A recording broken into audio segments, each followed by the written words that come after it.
Bonjour et bienvenue pour cette ultime journée sur le stand de la région Sud à la Foire internationale de Marseille. Et aujourd'hui, j'ai la chance d'être avec Jean-Charles Fourchet. Bonjour Jean-Charles. Bonjour. Et merci d'être avec nous aujourd'hui sur ce stand. Alors Jean-Charles, quelqu'un aux multiples casquettes, donc écrivain, technicien, psychologue.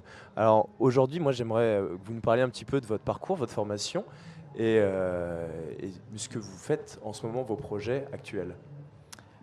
Alors, il y a une trentaine d'années, j'étais à l'ESRA. Voilà, j'ai fait une école audiovisuelle, comme les AIS. Et j'ai été mécanicien audiovisuel pendant longtemps. Donc ça, c'était ma première partie de vie professionnelle. Et ensuite, il y a eu un climax, comme on dirait en scénario, c'est-à-dire je suis devenu papa. Et ça a changé complètement ma vie. J'ai arrêté l'audiovisuel. Je suis devenu psychothérapeute, pour être précis, et pas psychologue. Et j'ai cru que j'allais faire seulement la partie psychothérapie et arrêter l'audiovisuel. Et je me suis rendu compte que, en fait, la forme était différente, mais le fond tendait vers quelque chose qui était commun, c'est-à-dire comment on peut explorer le vivant, la vie, la relation, les hommes, les femmes, le sens.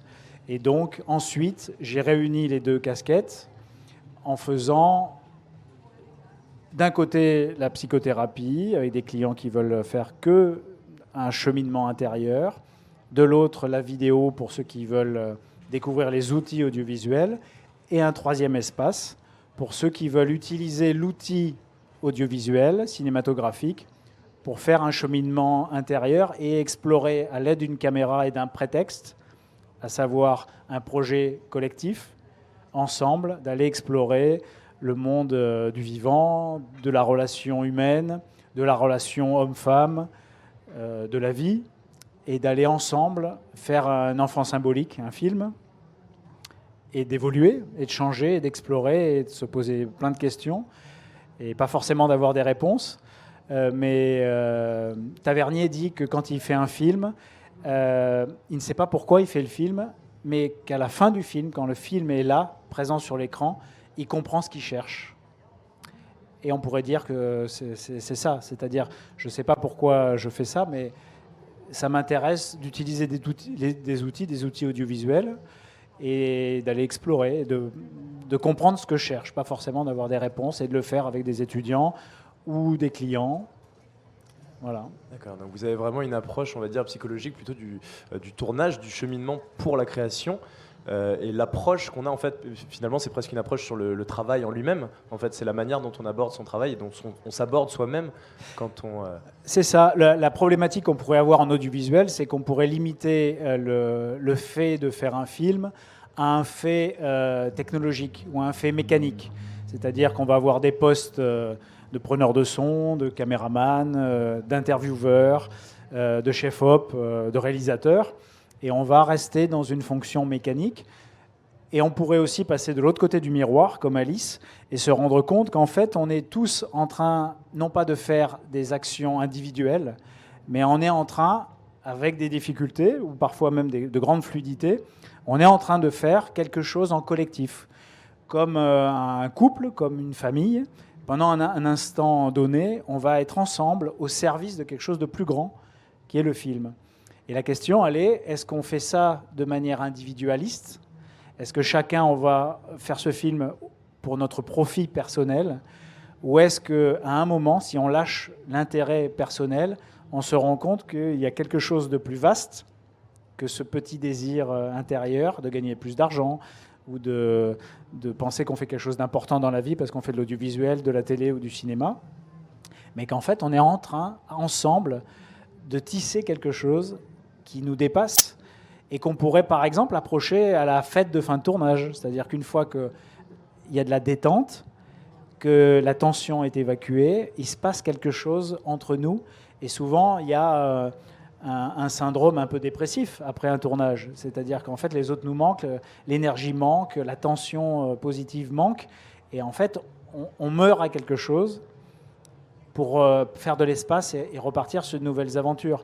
Mais on peut très bien ne mettre aucune conscience dans ça, c'est-à-dire il s'est passé quelque chose. Et quelle a été, moi, ma place? Comment j'ai pris ma place? Est-ce que j'ai pris ma place par la domination? Est-ce que j'ai pris ma place par la soumission ou par la coopération? Et est-ce que j'ai co-créé quelque chose avec les autres qui dépasse, qui est plus grand que moi? Donc voilà, moi j'ai beaucoup, quand j'étais dans la mécanique audiovisuelle, j'ai beaucoup été caméraman et monteur. Et c'est un milieu où, par exemple, dans le milieu du sport ou le milieu du spectacle, il y a beaucoup de domination. Il y a beaucoup de relations asymétriques, c'est-à-dire les casques sur les oreilles, on va dire, le réalisateur va dire... il y a des extraits vidéo qui passent sur Internet là-dessus, on entend un réalisateur dire des gros mots, insulter et dire « connard, tu vas le faire ce zoom ». Voilà, donc est-ce qu'on a envie de travailler dans un système toxique de domination ou alors est-ce qu'on a envie déjà d'observer ce qui se passe et de se positionner, de dire qu'est-ce que j'ai envie de faire moi dans ma vie? Et puis dans ma vie c'est du blabla global, mais là maintenant, par exemple, ça pourrait être là maintenant, qu'est-ce que j'ai envie de faire? Est-ce que j'ai juste envie d'être filmé? Est-ce que c'est pour mon ego et dire regardez comme je suis quelqu'un d'intéressant et d'important et que je suis un maître sachant? Ou est-ce que j'ai envie en fait d'explorer une relation, une expérience relationnelle là maintenant avec toi qui est filmée et dont les caméras sont témoins? Bon. Et je ne sais pas où ça me mène, et peut-être toi non plus. C'est vrai, ouais, c'est vrai que c'est une réflexion assez intéressante. Alors, du coup... Et par exemple, pour faire un exercice, si moi, je voulais faire un exercice et jouer un peu avec toi, je pourrais dire, OK, là, tu allais repartir vers une autre question, donc tu étais plutôt dans ton mental, ce qu'on pourrait dire, par exemple, plutôt rationnel, cerveau gauche, il faut que je réussisse mon interview. Et si je casse ça, ce qui pourrait arriver dans un documentaire, il se passe quelque chose, qu'est-ce qu'on fait? On continue sur le projet, faire une interview, ou alors on accueille et on filme ce qui se passe. Est-ce que je pourrais par exemple te demander ce qui se passe en toi? Comment tu te sens là maintenant? Là pour l'instant, alors s'il faut que je réponde à cette question... si tu es authentique maintenant. Si je suis authentique, moi j'étais du coup dans l'écoute de ça, la réflexion, je trouve qu'elle est très intéressante là-dessus. C'est vrai que j'ai une réflexion aussi de caméra, je suis filmé face à ce moment-là, donc j'ai envie de rebondir sur des questions parce que l'écoute de ce que vous dites amène forcément une réflexion derrière et moi ça me donne envie de rebondir sur des choses. Par exemple, tout à l'heure vous parliez de votre question de partage, justement comment vous abordez le partage. Moi tout de suite je me suis posé la question, vous écrivez des livres là-dessus, donc est-ce que c'est cette réflexion que vous abordez là-dessus quand vous écrivez un livre? Est-ce que vous l'écrivez pour vous? Est-ce que vous l'écrivez pour les gens qui vont vous lire? Ou est-ce que vous l'écrivez pour quelque chose d'encore plus profond peut-être? Est-ce que c'est simplement l'envie d'amener des gens à une réflexion qui est la vôtre? En fait, ça dépend à quel âge. Parce que j'ai écrit des livres à partir de 1999. À cette époque-là, j'ai écrit pour mon ego. C'est les éditions Dixit qui m'ont dit tu as une manière de synthétiser les choses par des schémas qui sont intéressantes. Est-ce que tu ne voudrais pas écrire un livre? Et j'ai écrit mon premier livre en 99, qui était la vidéo numérique, comment ça marche. Mais là, ça a nourri mon ego, c'est-à-dire moi. Et donc, on me reconnaît, besoin de reconnaissance, besoin d'être lu, besoin d'être important. Donc là, ça a nourri mon ego. Donc j'avais 30 ans, j'ai dit tiens, je suis reconnu, je suis intéressant, on m'aime. On pourrait aller là, c'est un besoin d'amour. Voilà. Aujourd'hui, quand j'écris un livre, c'est totalement différent. Je ne dis pas que l'ego a totalement disparu. Ça me fait toujours plaisir de nourrir des manques ou des carences narcissiques. Mais on va dire que j'ai suffisamment fait de travail en thérapie pour pas que ça prenne toute la place. Donc il y a sûrement un bout de ça. Mais le cœur de l'écriture aujourd'hui, c'est je ne sais pas comment expliquer les choses. Et comme Tavernier, le fait d'écrire un livre, à la fin du livre, je comprends comment expliquer les choses. Donc au début du livre, c'est très bordélique, ça ressemble à rien, c'est illisible. Et au fur et à mesure de l'écriture, ça se transforme. Donc ce n'est pas le livre que je veux écrire, c'est le livre qui s'écrit tout seul. Donc moi, je me sens pas, tout à l'heure tu as dit écrivain, je me sens pas du tout écrivain, je me sens dactylo. C'est-à-dire qu'à un moment, il y a quelque chose qui me dépasse et la discipline en fait m'explique en gros comment il faudrait que je l'explique de manière la plus simple possible. Et de livre en livre, ça devient de plus en plus simple. Et c'est ça qui est très difficile, c'est passer d'une espèce de complexité, de gardien du temple. Je suis le gardien du temple et c'est moi qui explique comment la TES ou la technologie fonctionne, à un endroit en fait où on vient dans la vulgarisation et la simplicité. Et cette simplicité, elle ne vient pas du mental, elle ne vient pas du cerveau gauche rationnel, elle vient plutôt d'un lâcher-prise et d'une acceptation par exemple, moi de donner des cours, je comprends pendant le cours comment il faut que je donne le cours. Si je ne donne pas le cours, je reste chez moi, je vais rester dans un truc hors sol qui n'a aucun intérêt, parce que c'est de l'ordre du remplissage. C'est pas vivant, c'est très chiant. Et il y a plein de bouquins de référence sur l'audiovisuel qui sont comme ça. Mon seul intérêt, c'est pas du tout ça, c'est de me mettre en mouvement, soit par un cours, soit en écrivant un livre, mais en le lâchant, et de voir où est-ce que l'expérience m'amène. Donc moi, je suis très curieux quand je écris un livre, parce que je ne sais pas où je vais aller, et parfois même, je commence à écrire un livre, et c'est un autre livre qui vient, avec un autre nom, avec un autre titre et une autre discipline. Donc par exemple, dans les 8 bouquins qui sont vendus aujourd'hui, j'étais parti pour écrire un bouquin sur le scénario, qui s'appelait Le scénario transpersonnel, et en l'écrivant, autre chose est venue, qui s'appelle maintenant cinéma, danse, tantra et thérapie, un chemin de conscience, et qui est plutôt à quoi ça sert de filmer, à quoi ça sert de danser, à quoi ça sert d'être en relation avec quelqu'un, si ce n'est explorer et aller vers tout ce que je ne connais pas. Et pour moi, un film, c'est pas filmer ce que je sais et ce que j'ai prévu, c'est mettre en route un processus qui va m'amener à un moment où le film dérape, où ça sort de ce que j'avais prévu, parce que ce que j'avais prévu n'est que mon passé. Je ne peux pas prévoir quelque chose que je connais pas. C'est ça, oui. C'est accepter en fait le cheminement. Voilà, c'est ça. Donc, mais est-ce que je reste sur les 1% que je connais et je continue à faire le même film ? Moi, quand je regarde par exemple des Woody Allen, je pourrais avoir parfois l'impression que c'est un peu le même film, mais avec différentes formes. Et quand je vois des Kubrick, ou quand je vois des Terrence Malick, voilà, il y a une forme, il y a un fond, mais qui se transforme.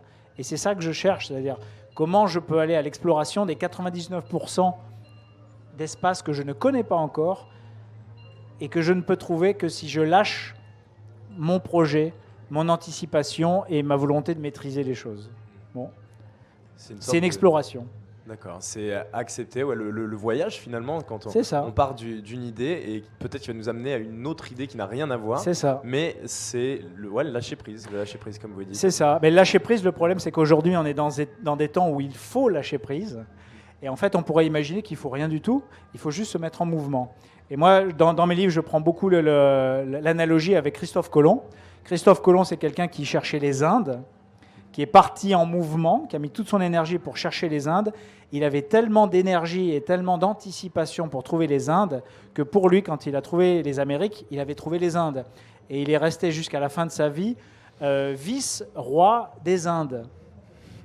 Et alors, c'est ça. Est-ce que ici, en tant que réalisateur, je continue à penser que je fais du film, je ne sais pas, intellectuel, français, d'auteur, voilà, ou est-ce que je m'abandonne à mon expérience et j'observe ce que je deviens et ce que le film devient, et il y a quelque chose d'autre qui émerge de ça. Donc est-ce que j'accepte de lâcher prise sur mon désir et mon anticipation et qu'on fait un projet collectif ensemble vers un endroit qu'on ne connaît pas ? Est-ce que j'accepte de me mettre en danger, ou est-ce que je fais image par image, mot pour mot, ce que j'ai prévu dans le storyboard et dans mon script ? Et il y a un réalisateur local qui s'appelle Christian Philibert, qui a fait les 4 saisons d'Espigoule, qui a fait Travail d'arabe, qui a fait plein de longs métrages, qui travaille sur la Provence et le Sud, et qui travaille justement sur ce qui naît entre la fiction et la réalité. Donc il ne sait jamais ce qui va se passer, on ne sait jamais si ce sont des acteurs professionnels ou amateurs, mais ce qui est important, c'est qu'est-ce qui se passe au moment où la caméra tourne et au moment où les gens se regardent, avec un prétexte qui est une ébauche, un embryon de dialogue, un embryon de scénario, et on découvre où on va. Au fur et à mesure. Et le film est le témoin de ça, c'est-à-dire le témoin de l'exploration. Ou est-ce que je continue à dire je suis le vice-roi des Indes ? Après, c'est un choix, hein. Je ne dis pas qu'il faut absolument tout lâcher, on est obligé d'avoir une certaine maîtrise lors d'un tournage, mais je dis simplement qu'il se passe quelque chose qu'on ne voit pas si on est tout le temps dans la maîtrise et si on est tout le temps dans l'individualisme. Il se passe quelque chose de l'ordre du collectif qu'on ne voit pas, mais que les caméras peuvent capter à notre insu, qui est plus grand. Est-ce qu'on a envie d'explorer ça, ou est-ce que j'ai envie de continuer à dire que je maîtrise tout et que je contrôle tout et que j'anticipe tout dans ma vie. Voilà. D'accord. Est-ce que ce sera du coup, c'est un conseil que vous donneriez, j'imagine, à vos élèves, par exemple à l'AIS ou même les personnes en psychothérapie, c'est justement de ne pas être trop dans leur projet et justement faire venir le... Ce qui m'intéresse, c'est que le projet est une étincelle pour se mettre en chemin, en route. Donc c'est très intéressant le projet. Si à partir du moment où on l'a initié, on a des espaces en fait d'exploration libre. Je te donne un exemple. Si moi je veux planter un arbre, on me donne une graine. C'est comme si je ne mets pas d'énergie pour planter cette graine et j'attends que ça pousse. Ça ne va pas germer tout seul. Donc il faut que moi je me mette en route, que je trouve un terrain, un endroit, que je la mette dans la terre et que je l'arrose. À partir de là, je peux accepter en fait de lâcher et dire en fait je fais confiance à ce qui se passe. Quelque chose va se passer et je filme ça. Je suis témoin de ça et ce qui se passe a une incidence sur moi et sur le groupe et je regarde la graine germer et devenir un arbre sans savoir quel arbre ça va devenir. Et peut-être que le fait d'être tous ensemble autour de ce projet, de faire que ce projet grandisse, se développe, ait un début et une fin, et puisse partager avec les spectateurs ensuite, et dire c'est moi qui ai pris ma place, parce que je fais partie, je nourris ce projet, qui est un projet pas seulement individuel mais collectif, ça m'intéresse. Si je suis réalisateur jusqu'au bout dans la maîtrise, je vais planter la graine, je vais arroser, je vais mettre des lampes UV, je vais tirer sur le germe pour qu'en fait il grandisse et qu'il se développe et qu'il fasse des tomates d'une tonne 8. Les tomates auront aucun goût. Je vais peindre les tomates en rouge pour qu'elles soient rouges. C'est aujourd'hui la manière dont on voit la société se développer. C'est une société de contrôle, de maîtrise et de productivité. Donc voilà, est-ce que le film, on le voit comme un endroit de productivité, de maîtrise, de contrôle, où on est tous des robots au service d'une personne, ou est-ce qu'on est quelque part pour explorer, pour nourrir de la vie entre nous? Et donc ça va avoir une incidence sur le relationnel à l'intérieur de l'équipe et la manière dont on se parle, soit dans la domination, soit dans la coopération. Donc en fait, c'est un projet global. C'est dans l'écriture, dans la relation, dans le collectif et dans le montage aussi. Parce que le montage, est-ce que le montage, c'est je suis exactement ce que j'avais prévu, ou est-ce que le film me dit là où il veut aller? Et moi, je travaille beaucoup avec les gens là-dessus. Est-ce qu'on est initiateur et est-ce qu'on accompagne le film pour que le film nous montre là où il veut aller? Et là, il y a quelque chose à apprendre. Si moi, je suis dans la maîtrise, il y a 0% de neuf. Je continue de faire comme les 20, 30, 40 années passées. Donc, il n'y a pas de neuf. Et il n'y a du neuf dans ma vie que s'il y a de l'inattendu, du neuf, de la sortie de route, de l'inexploré, du non maîtrisé. Et est-ce que je suis capable de le filmer, de le faire rentrer dans la boîte? C'est plein de questions à soulever et qui amènent à une réflexion quand même assez...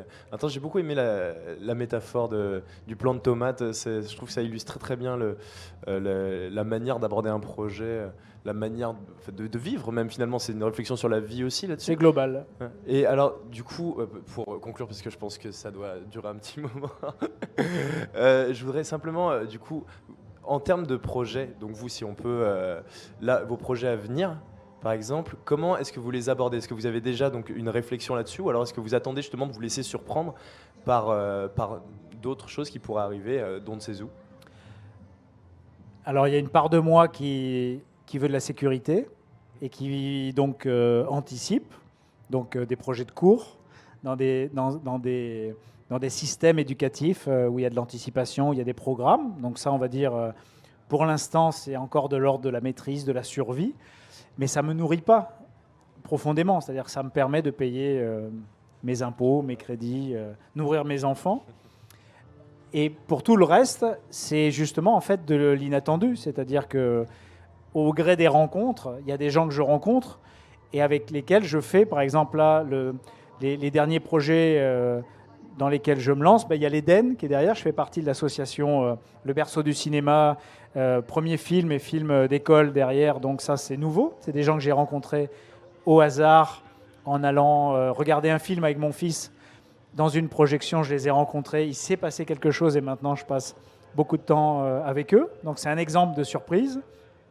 Une autre surprise, c'est quelqu'un que durant un atelier, qui est ma traductrice en langue arabe, avec qui je sympathise, et maintenant j'accompagne ses documentaires, elle en tant que réalisatrice, et moi en tant qu'accompagnement vidéo et global. C'est-à-dire, si elle vit des choses joyeuses ou lumineuses ou des impasses, je vais l'aider à l'intégrer dans le film, sans que ça soit vécu de manière individuelle et que ça coupe le projet. Au contraire, ça va nourrir. Donc moi, je suis plutôt à un endroit, ce qui m'intéresse, c'est d'accompagner les gens, soit dans des projets de vie, soit dans des projets artistiques. Et pour moi, l'artistique, c'est le chemin pour passer justement d'une prison, on va dire, mécaniste, à un chemin plus grand qu'on pourrait appeler humaniste ou spirituel, mais qui pourrait être tout simplement un chemin d'exploration de vie. Donc voilà, donc les projets, il y a des parties, on va dire, dans la sécurité de l'homme rationnel, sécure, maîtrisant, pour ne pas me mettre en insécurité, que pour l'instant, je n'ai pas réussi encore à lâcher. Et puis, il y a des projets plus larges qui sont des projets de rencontre, des projets de relations. Je ne sais pas ce qu'on va faire ensemble là. Je ne savais pas du tout quelle conversation on allait faire, mais c'est de s'abandonner à ce qui advient, à ce qui est là, et d'avoir de la place dans ma vie pour nourrir ça et partir à l'aventure au gré des rencontres et des films et des projets. Mais principalement, moi, en tant qu'accompagnant. D'accord. Écoutez, en tout cas, merci beaucoup pour tout ça. Je trouve que ça résume très très bien. En tout cas, ça nous ouvre. Alors bon, j'espère parler au nom de tous les élèves qui nous suivent là, que c'est vraiment beaucoup de réflexions, beaucoup de questions là-dessus, et que ça va nous ouvrir à pas mal de manières de penser et d'aborder nos projets futurs en tout cas. Donc merci beaucoup. Mais merci à toi. J'ai passé personnellement, si je quitte, on va dire, le projet qui était de faire un film, on a 3 caméramans là par exemple, on a toi là, j'ai passé en fait dans cet espace-là, j'ai passé un moment très agréable. Voilà. C'est partagé en tout cas. Merci beaucoup à toi et puis à vous. Merci à tous et à bientôt.